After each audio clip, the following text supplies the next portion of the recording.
Today we're going to start in Chapter 6. Chapter 6 talks with negative numbers, negative fractions, negative decimals, but also positive numbers as well. It's really just comparing and ordering them.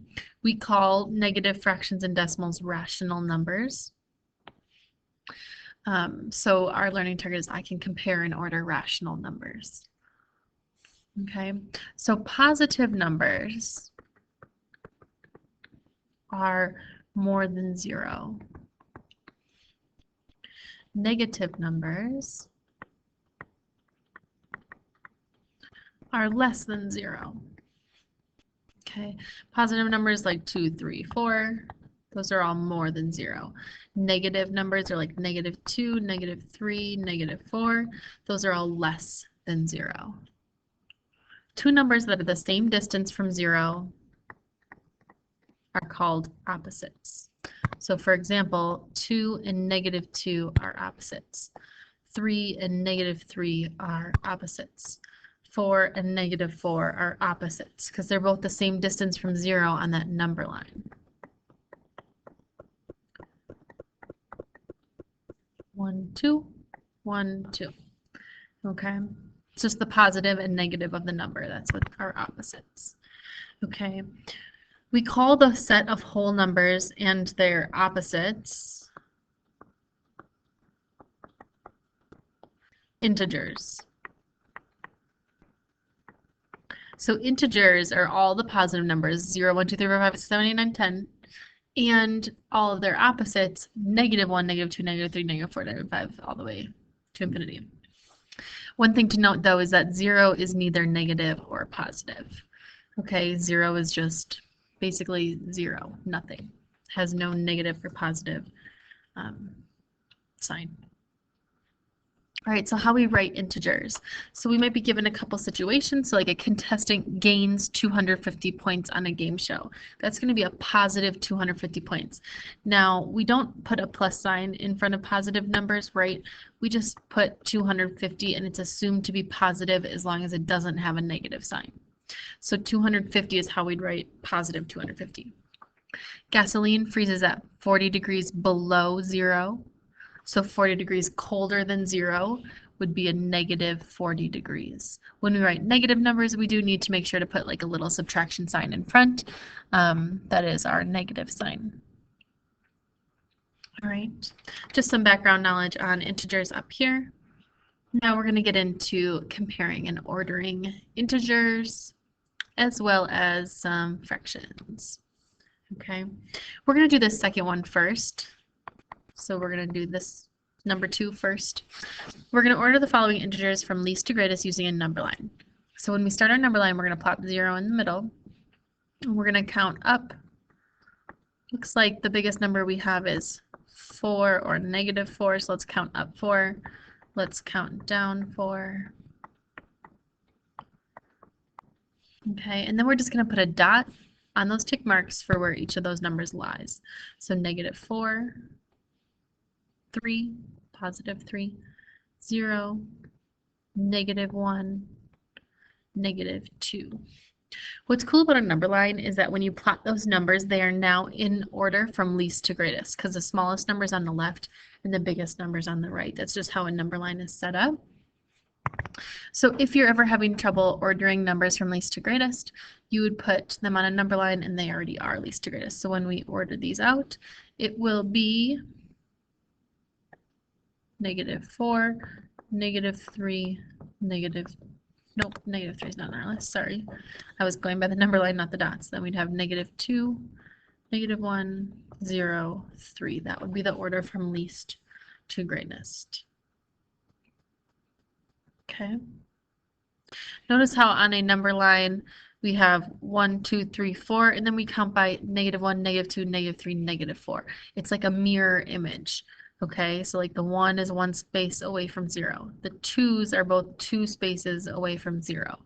If we folded it in half, it would be like symmetrical. Okay. Let's go back up to number 1, and let's do that number line again. We're going up to 5, so let's count 2, 3, 4, 5, -1, -2, -3, -4, -5. Trying to evenly space them out as best as possible. Does not have to be perfect. You're gonna notice I did not take out a ruler and measure out my spaces, so it doesn't have to be perfect, but as close as possible. We're then going to graph our numbers. We've got 2, -3, 5, -1. We've got some fractions. So we counted by 1. So we have to go back in and put in the tick marks for halves, which would be right in between 0, 1, right in between 1 and 2, and so forth. So we have to go put in all of our half tick marks. Again, does not have to be perfect, just close enough. We have positive 1/2, so if we're counting by halves, 0, positive 1/2 would be here, negative 1/2 would be here. You don't have to label every single tick mark. Notice how I didn't label this, like 1.5, 2.5, 3.5, 4.5, just the ones that we need on the number line. Then we have our list from least to greatest, so we have -3, -1, -1/2, positive 1/2, 2, and 5. All right, I want you to use a number line to try out number 3 on your own. So we're going to plop a 0 in the middle. Nope, actually, we're going to erase that, sorry. A number is greater than -8, meaning the smallest number it could be is -8, so that's going to be on our left side. And it's less than 0, meaning it's no bigger than 0. So we don't need any numbers bigger than 0 on our number line. Now from here, we're going to count out. So we'd have -1, -2, -3, -4, -5, -6, -7, -8. Using this number line, I want you to think, what is the greatest possible integer value of this number? So it's greater than -8, greater than means going this way, and less than 0. What could be the greatest possible integer value? Integer means whole number or a negative whole number. Okay, so it cannot be a fraction or decimal. All right, well, so we want the biggest, the largest number, closest to 0, but not 0. Well, that's just going to be our -1. Okay, so -1 is greater than -8. Let that sink in. Okay, the more negative a number it is, the smaller value that it has. Think about money. If you owe someone $1, you don't owe them very much. But if you owe them $8, you owe them more. You have less money because as soon as you get that money, you're going to pay them those $8. Okay. Whereas if you get $8 over here, you'd only have to give them $1 and then you'd still have $7. So the more negative a number it is, the smaller the value that it has. The less negative it is, the greater value. Another hint some students use is that when they're positive, 8 is bigger than 1, so when they're negative, it's backwards. Okay, that's just a little helpful hint. Flipping our paper on over, we are comparing -1/2 and -3/4. Now we can do this on a number line, okay? I'll do the first example on a number line, and then we are going to do this without a number line, okay? -1/2 and -3/4. We cannot compare those fractions because they don't have a common denominator first. So our first step would be to make it a common denominator. We'd look at the 2 and we'd say, can I make that into a 4? Yes, I can. I can multiply the top and bottom by 2. So now I have -2/4 and -3/4. When we are making our number line, we ask ourselves, -2/4 and -3/4. What two integers is that in between? Well, the larger integer would be 0 because they're negative, and the smaller integer would be -1. It's in between 0 and -1. Just like how 2/4 and 3/4 would be between 0 and +1. So when it's negative, same thing. We would count by fourths, so we'd put in 1/4, 2/4, 3/4. 4/4 would be our fourth tick mark. We'd put in 3 tick marks. We'd label them -1/4, -2/4, -3/4. We would put some nice big dots on -2/4 and -3/4. Remember, the numbers farther to the right on a number line are always greater, so -2/4 would be greater. Without a number line, here's where that helpful trick that I mentioned up here might be useful, is I think about which one's more negative. Well, negative 3/4 is more negative, so that one's has less value, it's smaller. Or I could think about 3/4 is bigger when it's positive, meaning that it's smaller when it's negative. Those are some mental tricks that you can use instead of having to do the number line every time. All right, so let's take away that number line. Let's do 4 and 5/6, negative 4 and 1/6. Try that on your own. Put in a greater than, less than, or equal to symbol. Right in between there. So something that could be going through your mind is negative 4 and 5/6 is more negative. So it is going to be less than negative 4 and 1/6. You could say when they're positive, 4 and 5/6 is larger than 4 and 1/6. So when it's negative, it's the opposite. Okay. Let's try some decimals. Negative 3.08 and negative 3.8. I like to always use decimals as money, so I need to make the second one a money amount and to just add a 0 on the end of that. So here I have $3.08, here I have $3.80. So I'm thinking they're both negative. So I'm thinking which one is going to be greater. Well, I know $3.80, if I owe someone $3.80, I owe them more money than if I owe them $3.08. So that's going to be a smaller amount because I owe them more money. Or I could say when they're positive, $3.80 is more than $3.08. So when they're negative, it's the opposite. All right. Pause the video, try this one on your own, resume the video to check. Icinic Wind is a warm mountain wind that can cause rapid temperature changes. The table shows the 3 of the greatest temperature drops ever recorded after Icinic Wind. On which date did the temperature drop the fastest? Explain. Now on your note page is going to be a little less blurry than this because I had to zoom it in for here. So we were looking for the most negative number. Well, the most negative number here would be negative 3 and 1/10, which would correlate to January 10th. So our answer would be January 10th. Because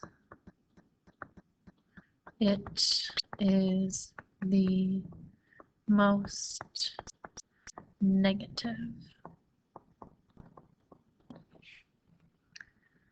Okay. All right, last skill we're going to learn today is absolute value. Absolute value is the distance that a number is from 0. We show absolute value like this, so with these bars. So the distance that 3 is from 0 on a number line. So if we have a number line, we've got 0, 1, 2, 3. It's 1, 2, 3 spots away from 0. Okay. The distance that negative 2 is from 0 is 2. So we drop out the bars when we write our answer, and we're just saying a distance to 0. Notice, a distance can never be negative. Okay, think about if you're like running or walking. You can't walk a negative distance. Yes, you can walk backwards, but you're still walking backwards 100 yards. Okay, it's not you're walking negative 100 yards. No, that's not how that works. All right, so distance is always positive. So absolute value is always positive. Okay, but we'll run into some answers where we might have a negative answer because of something else outside of the absolute value. All right, so the distance, if you're feeling comfortable, pause this video, try some of these on your own, and then just resume the video to check. If you want to follow along for a couple more examples and then pause the video, just whenever you're comfortable, make sure you hit that pause and try some of these on your own. Just watching me do it is not going to help you learn and make it stick in your brain. Absolute value of 3, so the distance 3 is from 0 is 3. I did not mean to pick that example. The distance 0 is from 0. Well, 0. The distance negative 12 is to 0 is 12. Now here we have the absolute value of negative 32. So the distance of negative 32 to 0 is 32. And then we have a negative on the outside, which basically means the opposite. So it's telling us to take the opposite of the absolute value of negative 32. So the absolute value of negative 32 is 32. The opposite of that is negative 32. Only when you have a negative sign outside the absolute value is when your answer will ever be negative. All right, again, pause the video if you want to try some of these on your own. I suggest rewriting the problem, so if you want to follow along for the first example and then pause it, that's fine as well. The distance negative 4 is to 0 is 4. And then this just stays a negative 2. Then we fill in with greater than, less than, or equal to. 4 is greater than negative 2. We have negative 5 and the absolute value of 5, which is 5. Negative 5 stays the same. 5 is greater than negative 5. It always opens up to the number that's larger. Okay, here we have absolute value of 9 is 9. Absolute, nope, just a regular 10 is 10. 10 is larger than 9. Here we just have a plain 3.9, nothing's changing, and then we have an absolute value of negative 3.9, which is positive 3.9. That would be equal. Great. Take a minute, write a 1 to 2 sentence summary just about what you learned today. I know we went through 4 lessons in this one note page. I told you they combine really easily. So you do have quite a few big ideas assignments to do, but I did make them short so that they are more manageable. But if you have any questions, just let me know. Otherwise, have a good day.